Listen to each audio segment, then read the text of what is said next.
वैसे तो सभी प्रिय है, सब बार प्रिय हैं, पर 2 बारों में हनुमान जी की सेवा पूजा अधिक होती है। एक शनिवार और दूसरा मंगलवार। आज कौन सा बार है? मंगलवार है। तो शनि और मंगलवार के दिन भगवान हनुमान जी को इसलिए विशेष रूप में पूजित किया जाता कि शिव पुराण के अनुसार कार्तिक कृष्णा चतुर्दशी को स्वाति नक्षत्र में मेष लग्न में हनुमान जी का अवतरण हुआ, तो उस दिन मंगलवार ही था। तो मंगलवार वो हनुमान जी के जन्म का दिवस है, इसलिए मंगलवार हनुमान जी को प्रिय है। एक हेतु। दूसरा हेतु, पूज्य बक्सर वाले महाराज जी ने लिखा है, देख सिंदूर बिंदु सिय भाल, किए नज तन सिंदूर से लाल, निरखी हंसी रघुबर भय निहाल, आपकी जय हो जय हो जय हो। अंजनी पुत्र पवन सुत वीर, आपकी जय हो जय हो जय हो। बाबा किशोरी जी एक दिन श्रृंगार कर रही थी, तो भोले भाले हनुमान जी इतने बड़े विद्वान हैं, ज्ञानिनाम अग्रगण्यम बुद्धिमताम वरिष्ठम, और भोले भी बहुत हैं। बोले माता जी ये रोज रोज क्या करती यहां लगाती? आजकल तो माताएं सिंदूर धारण नहीं करती हैं, एक अलग से कोई केमिकल वाला आता उसी को यहाँ लगा लेती हैं। लेकिन हम बता रहे हैं आपको विधान, जिससे सौभाग्य की वृद्धि होती। शुद्ध विशुद्ध सिंदूर वेद लक्षणा भारतीय देसी गाय के घृत में मिश्रित करके तब यहां लगाना चाहिए। ये रोली ओली जो भर लेती वो नहीं, वो ठीक नहीं है। सिंदूर, विशुद्ध सिंदूर, बिलोना वाले गाय के घी में उसको मथ करके तब यहां लगाना चाहिए। ये विधान है, ये रोली ओली रंगने का विधान नहीं है। तो श्री किशोरी जी सिंदूर ऐसे धारण कर रही थी। हनुमान जी ने भोलेपन से पूछा, माता जी रोज रोज क्या करती हो, इससे क्या होता है? पहले किशोरी जी ने कहा, बेटा हनुमान ये सौभाग्यवती माताओं का चिन्ह है। अरे इससे क्या होता है? तो बोले इससे श्री तुम्हारे जो प्रभु है ना श्री रघुनाथ जी, उनके सुख सौभाग्य की वृद्धि होती है, अब वो प्रसन्न होते हैं। बस हनुमान जी तो बहुत प्रसन्न हो गए। इतना सा घी सिंदूर लगाने से सरकार का इतना सुख सौभाग्य बढ़ता है, इतने प्रसन्न होते हैं, तो हमको तो यही चाहिए कि इनका सुख सौभाग्य बढ़े और ये राजी रहें, प्रसन्न रहें।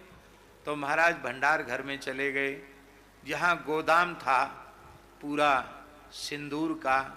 गैया के घी की तो कमी नहीं, शायद किसी बहुत बड़े हौज में घोल लिया होगा अथवा किसी परात में मथ लिया होगा, और मस्तक से लेके चरण तक पूरे में घी सिंदूर लगा के। और हनुमान जी को ये सब करने में थोड़ा समय तो लगा, तब तक सरकार पहुंच गए दरबार में।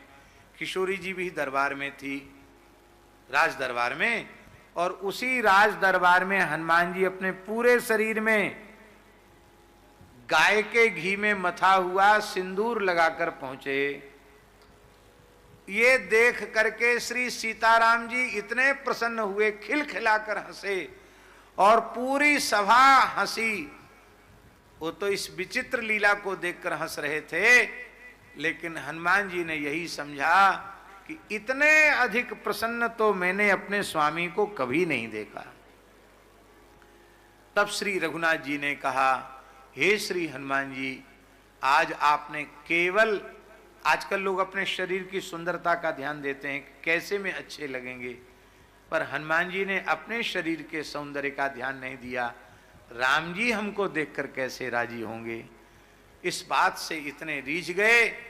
बोले जो मंगलवार के दिन वेद लक्षणा भारतीय देसी गाय के घृत में मिश्रित सिंदूर आपके श्री अंग में चढ़ाएगा, अर्पित करेगा, उसके ऊपर मैं प्रसन्न हो जाऊंगा, श्री किशोरी जी प्रसन्न हो जाएंगी, उसके सारे अशुभ अरिष्ट चाहे ग्रहजन्य हो या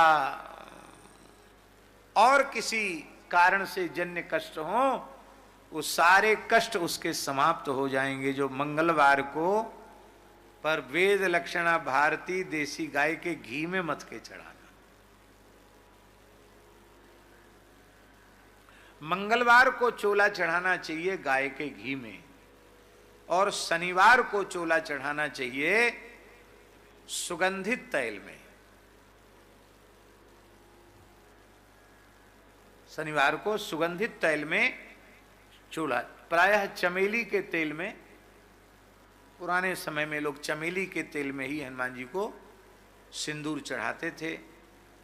शुद्ध तिल मंगा करके और चमेली का तेल जैसे प्राचीन पद्धति से बनाया जाता है, उस पद्धति से बना करके तब अर्पित करना चाहिए। शुद्ध इतर आदि में भी सिंदूर मथ करके हनुमान जी को चढ़ाया जा सकता है। बोलो श्री हनुमान जी महाराज की। तो उस दिन जब हनुमान जी पूरे शरीर में सिंदूर लगा के आए थे ना, घी सिंदूर, उस दिन मंगलवार था, इसलिए मंगलवार को यह प्रसिद्धि हो गई। और एक कथा शनिवार की भी आती है। ये शनिवार हनुमान जी को शनि ने दे दिया, अपना बार हनुमान जी ने शनि को दे दिया।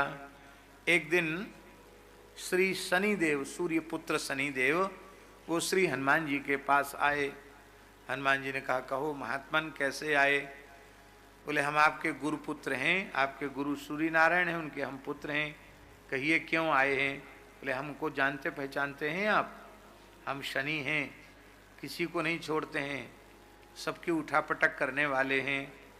तो हनुमान जी ने हाथ जोड़ के कहा, हमारे पीछे काहे को पड़ रहे हो? हमारे राम जी की सेवा छूट जाएगी, आप हमारे पीछे न पड़ें तो अच्छा। अरे बोले नहीं नहीं, हम तो किसी के भी राशि पर नक्षत्र पर आते हैं तो कम से कम 7.5 साल तो 7.5 दशा तो आती ही है, वो आपके ऊपर अब 7.5 हमारी आने वाली है। हनुमान जी ने पहले बहुत मना किया पर शनि नहीं माने। बोले सबसे पहले आप कहाँ आएंगे? बोले सबसे पहले हम आपके माथे पर आएंगे। सबसे पहले शनि का प्रभाव मस्तिष्क में आता है।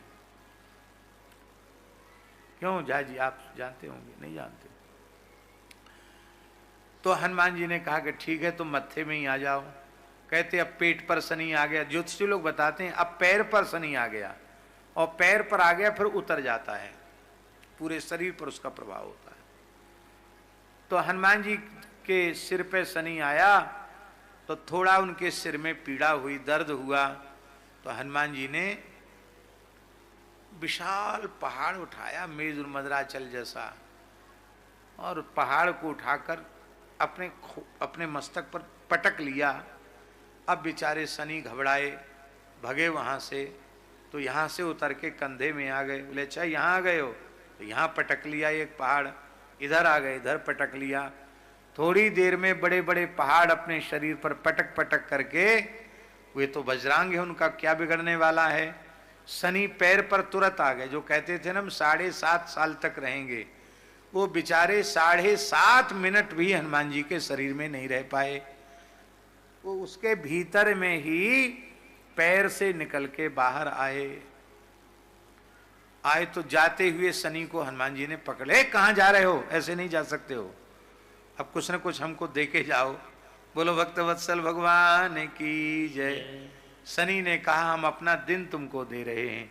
शनिवार के दिन जो सुगंधित तैल में तुम्हें सिंदूर चढ़ाएगा, हमारी पीड़ा उसे नहीं होगी। ये मंगलवार, शनिवार, ये हनुमान जी के दिन है। तो बोलो श्री हनुमान जी महाराज की जय।